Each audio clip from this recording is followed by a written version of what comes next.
আল্লাহ রাব্বুল ইজ্জাত পাক কোরআন শরীফ রমজান মাসে নাজিল করলেন।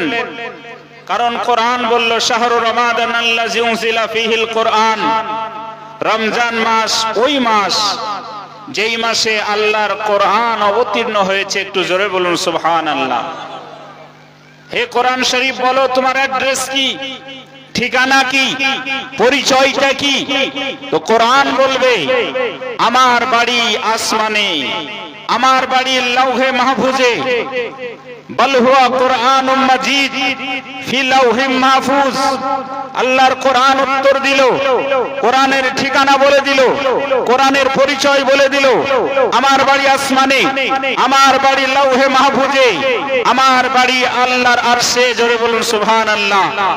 ব্রাদার ইসলাম, এই কোরআন শরীফকে জিজ্ঞাসা করুন, বলো হে কোরআন তুমি রাতের অন্ধকারে এসেছো না দিনের আলো এসেছো, দিবালোকে এসেছো না রাতের অন্ধকারে এসেছো? তো কোরআন শরীফ বলল ইন্না আনজালনাহু ফি লাইলাতুল কদরে ওয়া মা আদরাকা মা লাইলাতুল কদর, লাইলাতুল কদরে খায়রুম মিন আলফি শাহর। জোরে বলুন সুবহানাল্লাহ। আল্লাহ বলছেন আমি অবতীর্ণ করেছি এই কোরআনকে কদরের রাতে। হে রাসূল আপনি কি কদরের রাত সম্পর্কে কিছু জানেন? আল্লাহ প্রশ্ন করলেন, আবার আল্লাহ উত্তর দিচ্ছেন যে কদরের রাত লাইলাতুল কদরে খায়রুম মিন আলফি শাহর, কদরের রাত 1000 মাস অপেক্ষা উত্তম। ব্রাদার, রমজান মাস রহমতের মাস, মাগফিরাতের মাস, নাজাতের মাস, আত্মসংযমের মাস, আত্মশুদ্ধির মাস, নেকি সঞ্চয় করার মাস, গুনাহকে মোচন করার মাস। এই মাস অন্য মাসের তুলনায় অনেক নেকি বেশি। এই মাসের নফল অন্য মাসের ফরজের সমান। জোরে বলুন সুবহানাল্লাহ। কিন্তু হে রমজান বলো তুমি এত সম্মান কি করে পেলে, এত ইজ্জত কি করে পেলে, এত সম্মান কি কারণে পেলে?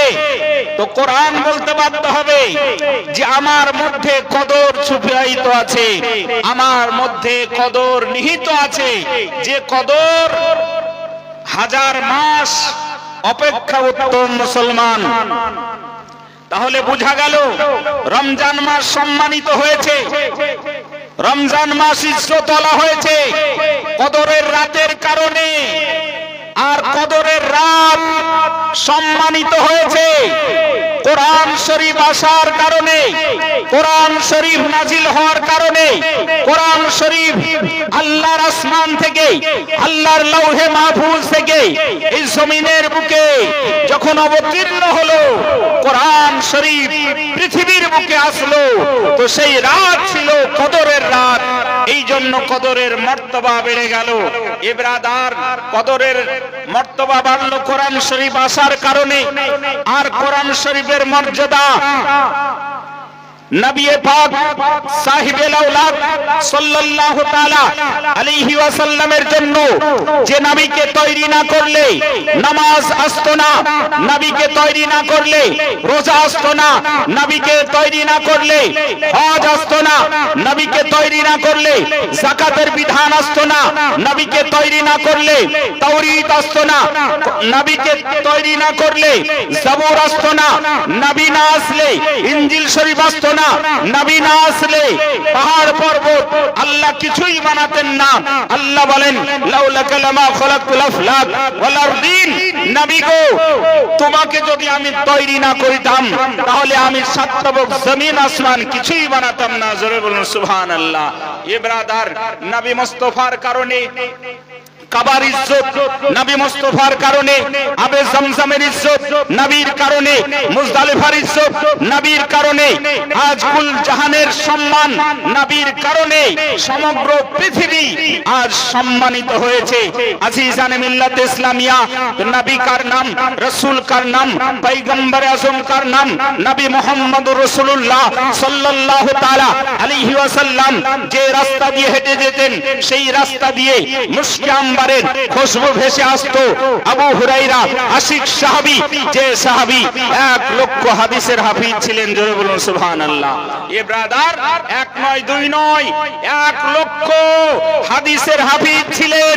যে আবু হুরায়রার হাদিস আবু দাউদ শরীফে পাওয়া যায়, আবু হুরায়রার হাদিস তিরমিজি শরীফে পাওয়া যায়, আবু হুরায়রার হাদিস নাসাই শরীফে পাওয়া যায়, আবু হুরায়রার হাদিস বুখারী শরীফে পাওয়া যায়, আবু হুরায়রার হাদিস মুসলিম শরীফে পাওয়া যায়, আবু হুরায়রার হাদিস দারকুতনিতে পাওয়া যায়, আবু হুরায়রার হাদিস মিশকাত শরীফে পাওয়া যায়, আবু হুরায়রার হাদিস যে কোনো হাদিসের কিতাবে খোঁজ করলে আবু হুরায়রার হাদিস নিহিত আছে। ইয়াজিজান মিল্লাত ইসলামিয়া 1 লক্ষ হাদিসের হাফিজ কেমন করে হলেন? মক্কার ইউনিভার্সিটিতে পড়ে? বলে না। মদিনার ইউনিভার্সিটিতে পড়ে?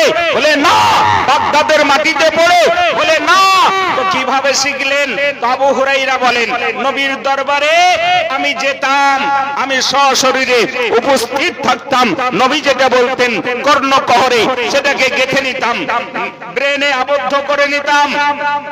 যেই দিন সময় জুটতো না, আমার বন্ধুর কাছ থেকে শুনে ব্রেন কম্পিউটারে আবদ্ধ রাখতাম।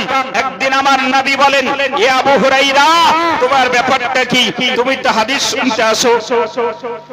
বলে, হ্যাঁ ইয়া রাসূলুল্লাহ। তো হাদিস কি তুমি মুখস্থ রাখো? বলে, হ্যাঁ মুখস্থ তো রাখি, তবে কিছু কিছু শব্দ ব্রেন থেকে আউট হয়ে যায়।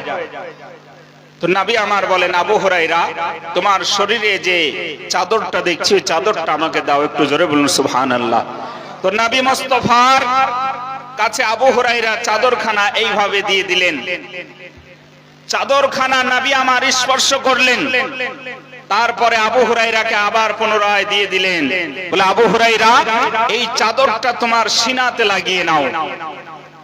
আবু হুরায়রা বলেন, নবী মুস্তাফার ব্যবহৃত, নবী মুস্তাফার হাতে স্পর্শকৃত চাদরখানা যখন আমি সিনায় লাগিয়ে নিলাম, যে সমস্ত আপডেট বাকি ছিল, যে সমস্ত শব্দ ভুলে গিয়েছিলাম, যে সমস্ত হাদিসগুলো ব্রেন থেকে আউট হয়ে গিয়েছিল, সব যেন আবার চোখের সামনে ভাসতে শুরু করলো। জোরে বলুন সুবহানাল্লাহ।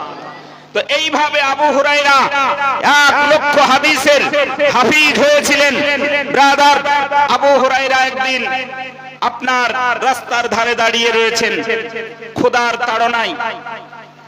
সাহাবায়ে কেরামের যখন ক্ষুধা লাগতো, পেটে পাথর বেঁধে থাকতেন যাতে কোমরটা বেঁকিয়ে না যায়, কোমরটা যাতে সোজা থাকে, স্ট্রেট থাকে, কেউ যাতে দুর্বল মনে করতে না পারে, বাতিল ফেরকারা যাতে দুর্বল মনে করতে না পারে।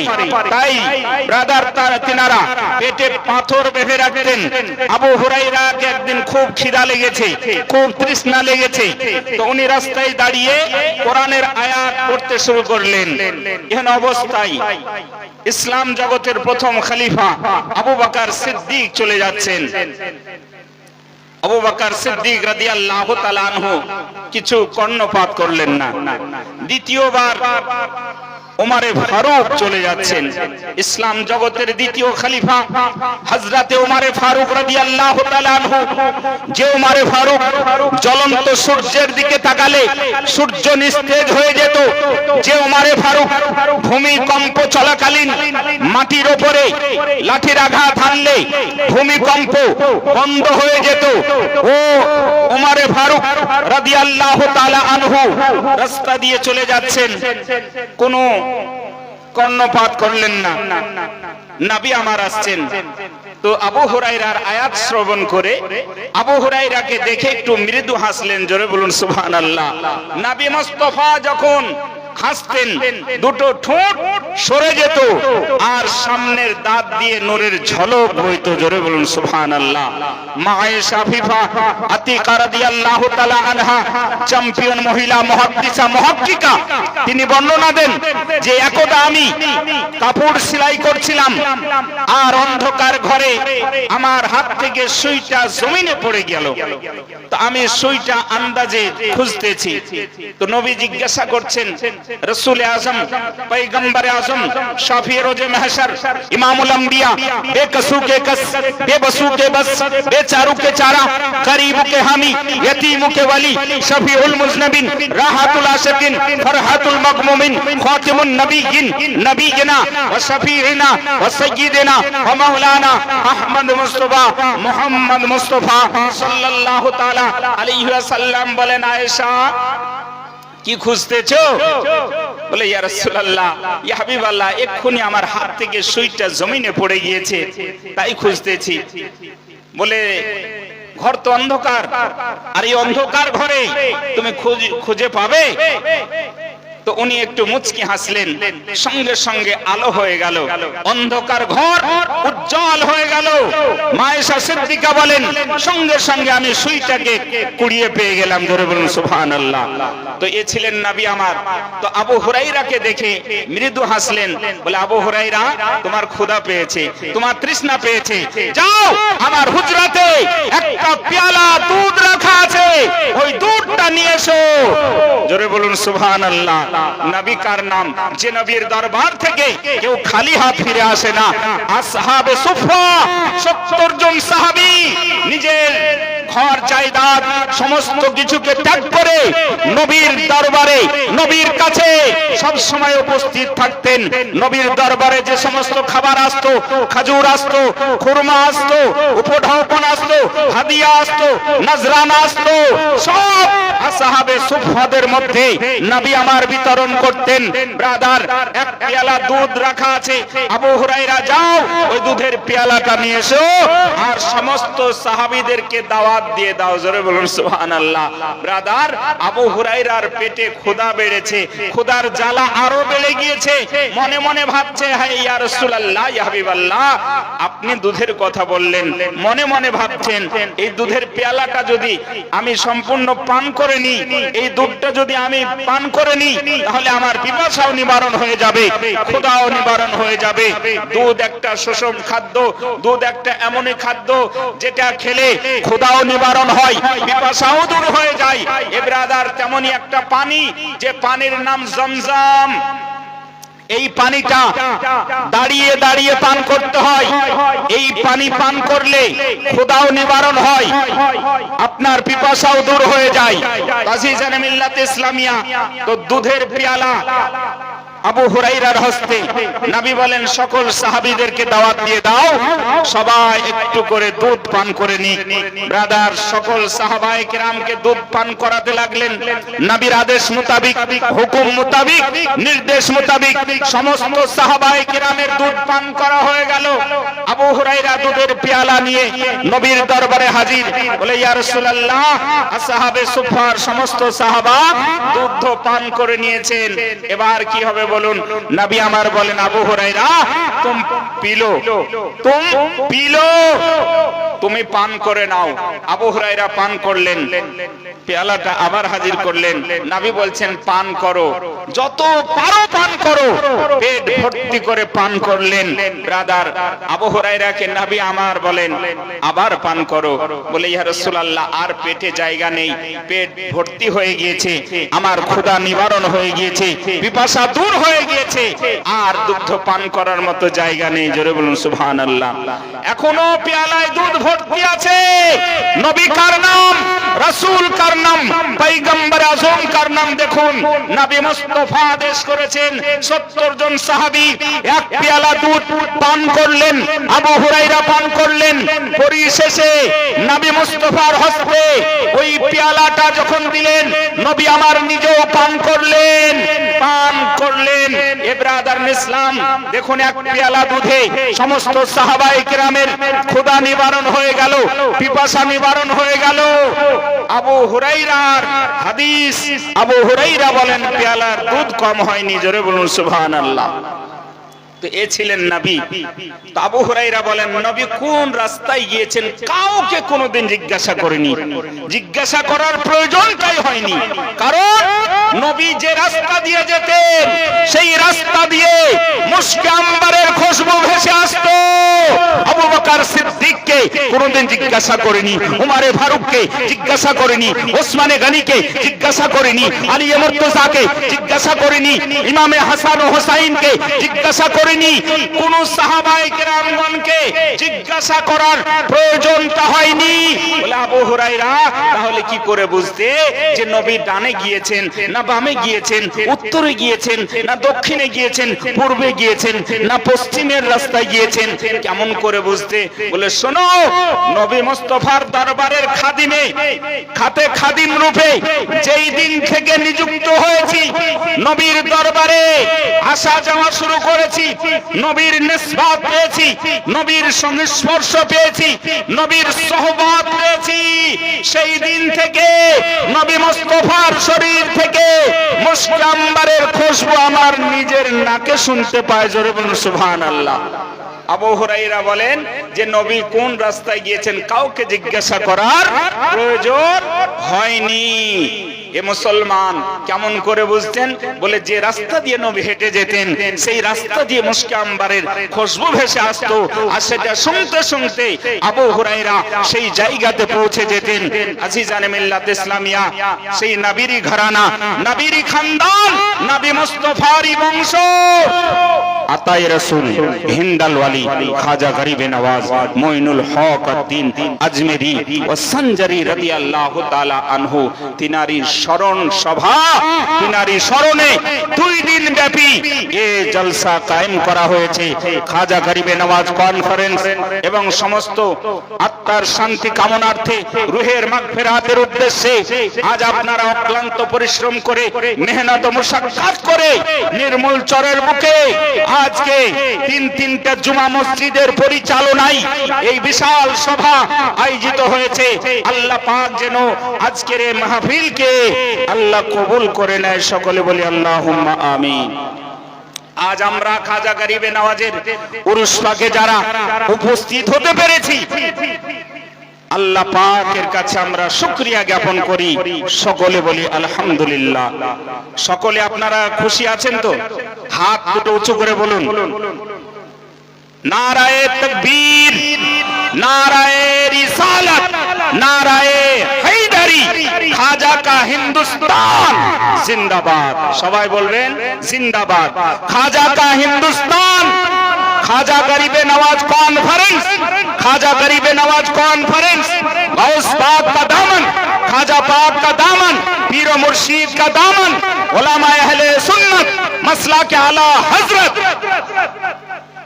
প্রবীণ জীবনী বক্তা স্টেজে হাজির হয়ে গিয়েছেন। হুজুরকে বসিয়ে রেখে আমি 2-1টি কথা বললাম। হুজুরকে রিকোয়েস্ট করব, হুজুর যেন মনে কোনো দুঃখ না নেন। আল্লাহ পাক যেন আমাদের সকলের আশা বসাকে কবুল করেন। ব্রাদার যিনারা আশেপাশে ডানে বামে ঘোরাফেরা করছেন, আপনারা চলে আসুন, কারণ হেলাল চলে যাবে কিন্তু এ ইলহাম রয়ে যাবে, এই আওয়াজ রয়ে যাবে। হুজুর একজন হাজী সাহেব, হুজুর একজন জীবনী বক্তা, তিনার চেহারা দর্শন করলেও সওয়াব আছে। জোরে বলুন সুবহানাল্লাহ। মক্কা মদিনা যিনারা জিয়ারত করে আসেন, নবীর রওজা শরীফ যিনারা জিয়ারত করেন, তিনাদের গুনাহকে আল্লাহ মোচন করে দেন। জোরে বলুন সুবহানাল্লাহ। যেমন দুধ শিশু বাচ্চা আজ এই পৃথিবীতে আসলো, তেমন তাদের গুনাহ আপনার থাকে না। জোরে বলুন সুবহানাল্লাহ। আজিজানে মিল্লাত ইসলামিয়া, এই কাবা শরীফের জিয়ারত, কাবা শরীফের দর্শন করার পরে আলা হযরত যখন মদিনার মাটিতে আসলেন তো পাগল পারা হয়ে গেলেন, প্রেমাসক্ত হয়ে গেলেন। হাজিও আও, এ বম্বের মুসলমান যারা হজ করার জন্য এসেছো আও, এ হিন্দুস্তানের মুসলমান যারা হজ করতে এসেছো আও, হাজিও আও, শহনशाह का रोजा देखो, अरे काबा तो देख चुके हो, काबे का काबा देखो। काबारो काबा रसूलुल्लाह, কিবলারও কিবলা রাসূলুল্লাহ। নবীর রওজা শরীফ জিয়ারত করে মন ভরে না।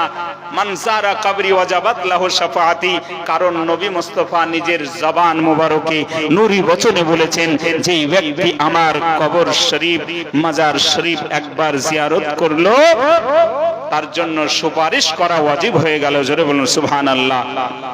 আপনার বাবা, আমার বাবা, আপনার মা, আমার মা, আমাদের আত্মীয় স্বজন যারা গোরবাসী হয়েছে, কবরে আছে, তাদের কবরের শান্তি তখনই হবে যখন আমরা একটু জিয়ারত করব।